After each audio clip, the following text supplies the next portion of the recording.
कि बिहार में हो रहे भारी नुकसान को देखते हुए रेलवे का फैसला है कि आज सुबह 4 बजे से रात 8 बजे तक ट्रेन नहीं चलेंगी। दिन में हो रही तोड़फोड़ और आगजनी को देखते हुए यह फैसला लिया गया। बिहार में 60 से ज्यादा डिब्बे और 10 इंजनों में अब तक आग लगाई गई है।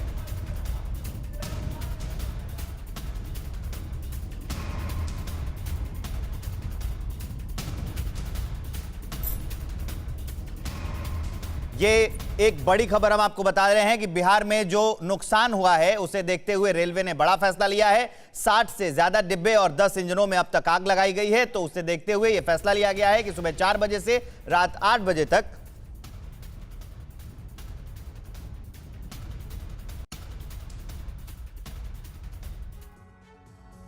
तो आप ट्रेन जलाते हैं तो ध्यान रहे। क्या आपको ध्यान रहना है, क्योंकि जिस तरह की डिटेल्स आ रही है, जिस तरह की जानकारी सामने आ रही है, कितना बड़ा नुकसान सरकारी संपत्ति को हुआ है, रेलवे की संपत्ति को अंजलि हुआ है, क्या ध्यान रखने की जरूरत है। और इसको समझ लीजिए, बेसिक सी चीज है ये। एक ट्रेन के इंजन को बनाने का खर्च 20 करोड़ रुपए है। सोचिए इस हिंसक प्रदर्शन के दौरान कितनी ऐसी बोगियां हैं, ट्रेन है जिनको जला दिया गया।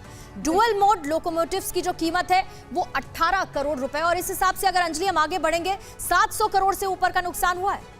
बिल्कुल, ये देखने वाली बात है। बार बार सरकार की ओर से भी ये गुहार लगाई जा रही है कि सरकारी संपत्ति रेलवे को नुकसान ना पहुंचाए, और ये समझा हम इसीलिए रहे ताकि आप समझें कि आखिर कितनी बड़ी सरकार की संपत्ति को आप आग के हवाले कर दे रहे। देखिए 4500 हॉर्स पावर डीजल लोकोमोटिव की कीमत 13 करोड़ रुपए है, ये आप जला रहे हैं, इससे आप अपने गुस्से का शिकार बना रहे हैं। एक एसी कोच की लागत 2 करोड़ से भी ज्यादा आती है पूर्णिमा, और इस वक्त बिहार में हम देख रहे हैं ये तस्वीरें कि ट्रेनों में आग लगाई जा रही है। विरोध प्रदर्शन का शिकार सबसे पहले को बनाया जा रहा है। जल्दी से इसको स्क्रॉल करेंगे। एक स्लीपर कोच की लागत 1.25 करोड़ है। एक जनरल कोच बनाने का खर्च करीब 1 करोड़ रुपए का आता है। इसके साथ ही एक एक्सप्रेस ट्रेन की कुल कीमत 60 से 100 करोड़ रुपए होती है। साथ ही याद रहे, सरकारी संपत्ति को पहुंचाए गए किसी भी नुकसान का असर आखिरकार आप पर ही पड़ता है। और ये बहुत बेसिक है, क्योंकि आप एक टैक्स पेयर हैं, आप ही के पैसे से इन तमाम चीजों का खर्च निकाला जाता है, और इसके नुकसान से नुकसान आप ही का है। पुनीत शर्मा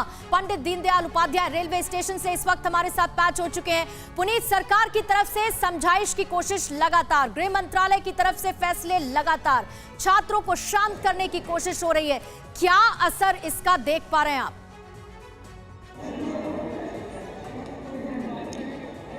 सरकार अपनी तरफ से पूरी कोशिश कर रही है, लेकिन लगातार अहिंसा का दौर जारी है। खासतौर से बिहार और पूर्वी उत्तर प्रदेश में हिंसा अपने चरम पर हो चुकी है। रेलवे स्टेशनों को, ट्रेनों को निशाना बनाया जा रहा है, और इसीलिए मुगल सराय स्टेशन की अगर बात करी जाए, काफ़ी अहम स्टेशन है, और यहाँ पर किसी भी तरह की हिंसा ना हो, इसके लिए आप देखिए बाकायदा जो जीआरपी और आरपीएफ है वो यहाँ पर फ्लैग मार्च कर रही है, ताकि अगर कोई भी संदिग्ध स्टूडेंट इस तरीके की हरकत करे तो उसको रोके। इस वक्त हमारे साथ अधिकारी सुरेश मौजूद हैं। सुरेश जी, दिन भर इसी तरीके से आप लोग लगे हुए हैं ताकि कोई स्टूडेंट ना, और अगर कोई नजर आता है क्या पकड़ रहे हैं आप उसे? लगातार 4 दिनों से रेलवे सुरक्षा बल के साथ हम लोग हर पॉइंटों पे ड्यूटी लगाए हैं, संयुक्त आरपीएफ की और जीआरपी की, और हम लोग दिन में कम से कम 6 बार भ्रमणशील होकर चेक करते हैं। अगर कोई व्यक्ति संदिग्ध दिखाई देता है उसको ले जाते हैं, डिटेक्ट करते हैं, पूछते हैं, लगता है कि ये आंदोलनकारी नहीं है तो फिर उसको छोड़ देते हैं। जाहिर तौर पर पुलिस अपनी तरफ से पूरी कोशिश कर रही है, लेकिन आंदोलनकारी एकदम लगे हुए हिंसा करने पर। एक दूसरी तस्वीर पूर्णिमा बहुत अहम है, दिखाना चाहूंगा।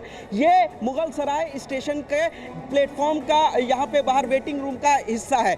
यहाँ पर तमाम लोग मौजूद हैं जो अपनी अपनी मंजिल पर जाने के लिए आए थे, लेकिन ट्रेनों के परेशानी हम देख पा रहे हैं पुनीत, किस तरीके की परेशानी हो रही है, और शांति व्यवस्था बनाए रखने के लिए पुलिस बल की भी तैयारी लगातार की जा रही है। ये तस्वीरें हैं पंडित दीनदयाल उपाध्याय स्टेशन की।